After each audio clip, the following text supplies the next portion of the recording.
नमस्कार दोस्तों। एक ससुर अश्लील वीडियो का जो लिंक था वो अपने बहू के मोबाइल पे भेजता है, यानी अपने बहू के व्हाट्सएप पे भेजता है। अब बहू परिवार के जो सदस्य होते हैं उनको ये सारी बातें बताती है, लेकिन परिवार वाले बिल्कुल भी भरोसा नहीं करते हैं। अब आगे क्या होता है, मैं ये कहानी आप लोग को सुनाऊं उससे पहले मैं आप लोग के पास विनम्र आग्रह पहुंचाना चाहूंगी कि अगर हमारी वीडियो आप लोग को अच्छी लगती है तो प्लीज़ चैनल को सब्सक्राइब करिए, लाइक करते तथा शेयर करिए और हमारे मनोबल को और आगे बढ़ाइए। दरअसल एक घटना है बिहार के दरभंगा का। दरभंगा के ही ग्रामीण इलाके की ये सच्ची घटना है। यहाँ एक लड़का था जिसका नाम था राहुल, उम्र थी 24 साल के आसपास। इस लड़के की शादी एक रेखा नाम के लड़के से होती है। इस लड़के के परिवार में इसके माता पिता और एक इसकी बहन, सिर्फ 3 लोग ये थे और ये लड़का है, यानी कुल 4 लोगों का परिवार है। जब रेखा शादी करके आती है तो कुल 5 लोग हो जाते हैं। समय धीरे धीरे बीतता है, कोरोना काल आता है। कोरोना काल में जो राहुल की माँ थी उसकी कोरोना की वजह से मृत्यु हो जाती है। अब इस परिवार में राहुल, उसकी बहन और उसके पिता और रेखा, ये 4 लोग बसते हैं। फिर पैसे की चाहत तो हर किसी की होती है। फिर इसी चाहत की खोज में ये जो राहुल था वो मुंबई कमाने चला जाता है। वहां पे वो रहने लगता है और घर पे जो उसकी बहन थी वो और उसके पिता और पत्नी, ये 3 घर पे रहने लगते हैं। जो राहुल था जब वो मुंबई जा रहा था तो वो अपनी पत्नी से कहता है कि मेरी माँ की मृत्यु हो चुकी है, अब तुम मेरे पिता को अपने पिता समझ करके इनकी देखभाल करना, जितना हो सके तुम उनकी देखभाल करना। मैं तो बाहर ही जा रहा हूँ, तुम्हारे भरोसे ही अपने पिता को घर पे छोड़ के जा रहा हूँ।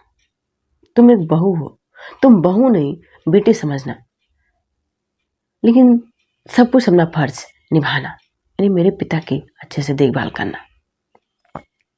फिर वो मुंबई चला जाता है। जो उसकी बहन थी वो स्कूल आते जाती है।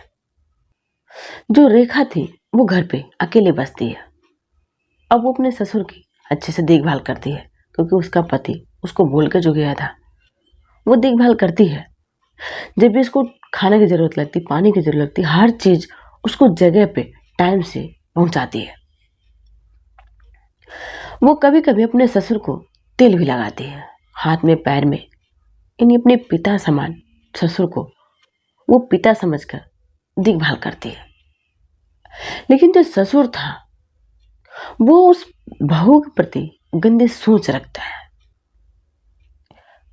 वो उस बहू के कुछ प्राइवेट अंग पे वो गंदी नजरें डालता है और नजरें डालते डालते उस महिला से गंदी हरकतें करने लगता है।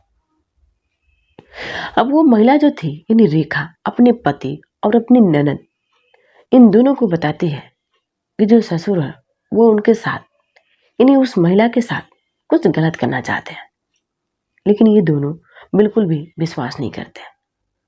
बोलते हैं कि नहीं, हमारे पिता ऐसे नहीं है, तुम गलत कह रही हो। धीरे धीरे जब समय बीतता है तो अब इस ससुर को, इन इस रेखा के जो ससुर था उसको लगता है कि हमारे बेटा और हमारी बेटी ये दोनों विश्वास नहीं करते कि मैं ऐसा हूं। अब उसको फुल सपोर्ट मिलता है, वो और ज्यादा वही चीज करने लगता है। वो बार बार अपनी बहू को तेल मालिश करने के लिए बुलाता है, और जब भी जो बहू थी वो तेल लगाने जाती है, यानी रेखा तेल लगाने जाती है, तो उसके हाथ पकड़ के अपनी तरफ खींच लेता है और दरवाजा बंद कर देता है। फिर गंदे गंदे शब्द बोलने लगता है, और शब्द बोलने के बाद वो अपनी बहू के साथ शारीरिक संबंध बनाना चाहता है। लेकिन बार बार वो मना करती है, बार बार झल्लाती है। एक बार नहीं बल्कि कई बार होती। जब वो वहां से उठ के चली जाती है तो फिर उसके मोबाइल पे वो अपने प्राइवेट पार्ट का फोटो खींच करके अपने बहू के मोबाइल पे वो भेजता है। जो अश्लील वीडियो होते थे, यानी जो न्यूड वीडियो होते थे, जो ब्लू फिल्म होते थे, उनका वो लिंक अपने बहू के मोबाइल पे भेजता था। एक बार नहीं बल्कि कई बार हुआ था। अब महिला बिल्कुल भी परेशान हो चुकी थी। वो अगर कहे तो कहे किससे? यानी जो उसका पति था वो मानने को तैयार नहीं था। जो घर में ननद रहती थी वो भी मानने को तैयार नहीं थी। लेकिन जब ननद स्कूल चले जाती थी तो घर में कोई नहीं बचता था सिवाय रेखा के। फिर वो ससुर वो बार बार रेखा के साथ शारीरिक संबंध बनाने के लिए मजबूर करता। बार बार किसी न किसी बहाने उसके पास पहुंचता और गंदी गंदी बातें करने लगता।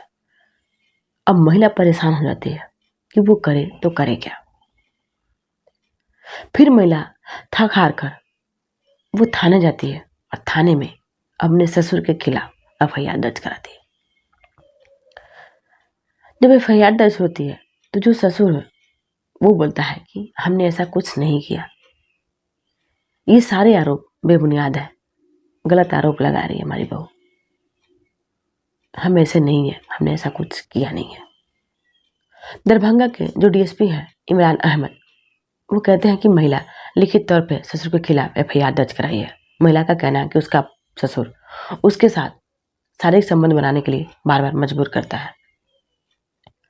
अब इसमें कितनी सच्चाई है ये तो जांच के बाद ही पता चलेगा और जांच के बाद ही आगे की कार्रवाई की जाएगी। दोस्तों, हमारे कहानी सुनने का मकसद किसी को परेशान करना नहीं, किसी को विचलित करना नहीं, किसी की भावनाओं को ठेस देना नहीं, बल्कि आप लोग को सतर्क करना। जय हिंद, जय भारत।